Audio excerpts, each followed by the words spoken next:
танушы педагог Құдайберген Жұбановқа 125 жыл толуына орай тіл білімінің негізін қалаушы атты тарихи сағатты өткізгелі отырмыз.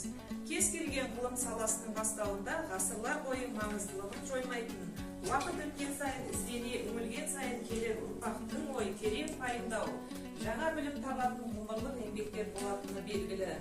Мұндай еңбектердің қатарында 20 ғасыр басында қазақ тіл білімінің негізін қалауға айрықша үлес қосқан аса көрнекті тілші ғалым профессор Құдайберген Жұбановтың зерттеулері жатқызылады.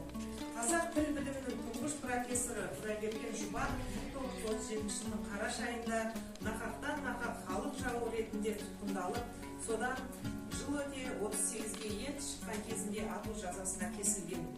Аз ғұмыр қысқа уақыт ішінде қазақ филологиясына мол үлес қосып, қомақты мұра қалдырған талантты ғалымның еңбектері 1937 жылдан кейін жарық көрмей, 20 жыл бойы жұртшылық назарынан сырт қалып келді.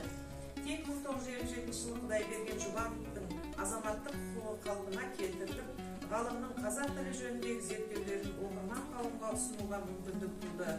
Профессор Құдайберген Жұбановтың өмірі мен шығармашылығын тұңғыш рет Жұбанов танушы академик Рәбиға Сыздықованың сөзімен айтсақ, өзінің табиғат берген білімімен, Алла тағала сыйлаған ақылды парасаттылығымен, үлкен таланттылығымен, ата-анасының тәрбиесінен келген қабілеттілігімен, алған білім танымымен елден ерек туған бір туар тұлға, өзінің аз жазған ғұмырында ғылым үшін баға жетпес классикалық зерттеулерін мирас етіп қалдырды.